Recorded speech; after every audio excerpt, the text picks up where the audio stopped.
Students, welcome back with our chapter of Chemistry Class 8 Combustion and Flame Part 2. In this chapter, we will study about the combustion and flame. Combustion वो एक chemical process होता है जिसको हम easily जलना कह सकते हैं. फ्लेम जो है उसको लो कहते हैं. जो ऊपर लाइट हमें नज़र आती है उसे फ्लेम कहा जाता है. So let's start with a combustion. Combustion वो केमिकल प्रोसेस है जिसमें कि कोई सब्सटेंस ऑक्सीजन के जब कांटेक्ट में आती है जिसको जलाया जाता है तो वो हीट एंड लाइट प्रोड्यूस करती है और कई बार सिर्फ हीट भी हो सकती है. इसके लिए ऑक्सीजन का होना बहुत ज़रूरी है, तभी जो है ये कंबस्शन कोई चीज़ जल सकती है. रेस्पिरेशन भी एक तरह का कंबस्शन है जिसको हम स्लो कंबस्शन में मानते हैं. रस्टिंग ऑफ आयरन का जंग लगना भी एक कंबस्शन का स्लो कंबस्शन का ही एग्जाम्पल है. लेकिन अगर आप मैग्नीशियम की बात करें कि जब हम मैग्नीशियम रिबन को जलाते हैं, मैग्नीशियम व्हेन कनेक्टेड विद और react with oxygen it produce magnesium oxide. Magnesium को जब जलाते हैं तो ऑक्सीजन के साथ रिएक्ट करके वो मैग्नीशियम ऑक्साइड एक राख सी बना देता है and it is a fast combustion. Combustible substances means वो सब्सटेंसेस जो कि जल सकती हैं, जैसे कोल है, पेट्रोलियम है, आपका कॉर्डक्स हैं, डीजल है, चारकोल है. आपका फूड जो है that can also be considered to be a combustible substance. Obviously it get combusted at a very low temperature than the other fuels.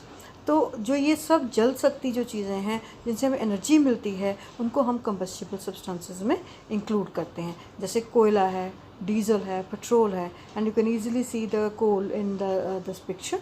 और ये एक कंबस्टेबल सब्सटेंस है. नॉन कंबस्टेबल सब्सटेंसेस क्या? वो सब्सटेंसेस जो नहीं जलती उन्हें हम नॉन कंबस्टेबल सब्सटेंसेस कहते हैं. पत्थर हो गया, ग्लास हो गया, आयरन हो गया, वाटर है, कॉपर है. जो आयरन आप कह सकते हैं कि it get glowing when heated. ये चमकता है, लश्चरस हो जाता है, लेकिन ये जलता नहीं है. So it is included in the non-combustible substances. And you can see that stone is being shown on the picture कि ये या माउंटेन से कोई आप पार्ट लेते हैं वो जलते नहीं है. कोई भी सब्सटेंस, पानी है तो वो जो जलती नहीं है, जो जल नहीं सकती, उसको हम नॉन कंबस्टेबल कहते हैं.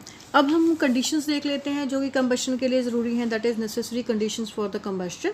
उसमें सबसे पहले तो जो फ्यूल है, सब्सटेंस है, जो जलना है वो ज़रूरी है. उसके बाद उसको सपोर्ट करने के लिए ऑक्सीजन की ज़रूरत है. अगर ऑक्सीजन नहीं है तो कोई भी सब्सटेंस जो है वो जल नहीं सकता. थर्ड, किसी भी सब्सटेंस को जलने के लिए उसको पहले एक इग्निशन टेम्परेचर पर, ए लोएस्ट टेम्परेचर पर पहुंचना बहुत ज़रूरी है. Then only it start burning.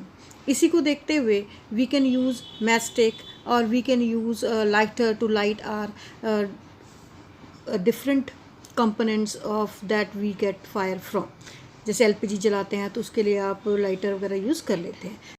जो फॉरेस्ट फायर है वो अपने आप हो जाती है, दैट इज़ स्पॉन्टेनियस होती है without the use of any ignition material. किसी चीज़ को जलाने की ज़रूरत नहीं पड़ती, वो अपने आप आग लग जाती है और it is very difficult to control. और ज़्यादातर ये जो फॉरेस्ट फायर है ये आप समर डेज़ में देख सकते हैं क्योंकि इग्निशन टेम्परेचर जो प्रोडक्ट का है, जो आपका सब्सटेंसेस वहाँ पे ड्राई लीव्स वगैरह हैं, उनका इग्निशन टेम्परेचर रीच हो जाता है और वो आसानी से आग को पकड़ लेती हैं और इसलिए वो बहुत ज़्यादा स्वेयर हो जाता है. उसको बुझाना भी बड़ा मुश्किल है.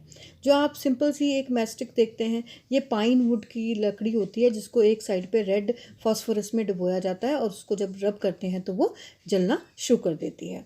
अब आप इसको कैसे कंट्रोल कर सकते हैं?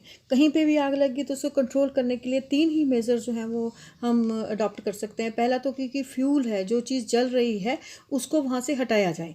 दूसरा, जो हीट है, जो किसी में चीज़ में आग लगे, इग्निशन टेम्परेचर, उसको कम किया जाए. नेक्स्ट इज स्पोर्टर जो है उसको कनेक्शन काटा जाए. उसके लिए जो आप इंस्ट्रूमेंट्स यूज़ करते हैं, जो आप स्कूल में देख सकते हैं, जो इसे फायर एक्सटिंग्विशर कहते हैं, वो क्या करता है, बेसिकली कार्बन डाइऑक्साइड का एक कवर बना देता है जिससे कि ऑक्सीजन का कंटेक्ट जो है वो आपके कंबस्टेबल सब्सटेंसेस से टूट जाता है. और ये सभी कंडीशंस को देखते हुए कि किस कंडीशन में ये कंबस्शन हुई, जो आपकी कंबस्शन है, मेनली इसको 3 टाइप्स में हम मानते हैं.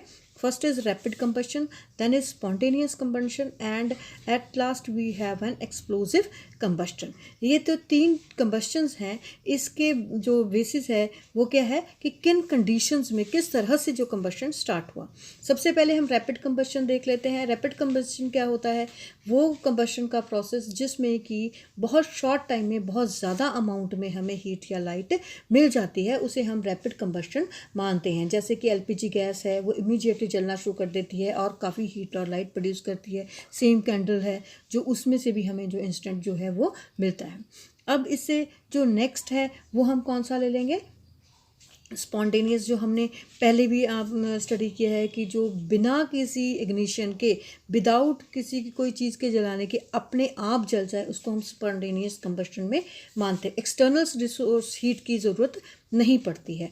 अब उसमें आपका फॉरेस्ट फायर आ गया, कहीं वो लग गया माइंस में, तो कोल माइंस हैं वहाँ पे आग लग गई है, या फिर आपके वाइट फॉस्फोरस पड़ा हुआ है, उसको रूम टेम्परेचर पे भी कि उसको जो इग्निशन टेम्परेचर है वो रीच कर लेता है और बड़ी आसानी से उसको आग जो है अपने आप पकड़ जाती है. तो वो स्पॉन्टेनियस कंबस्शन है. अब लास्ट है एक्सप्लोसिव कंबस्शन.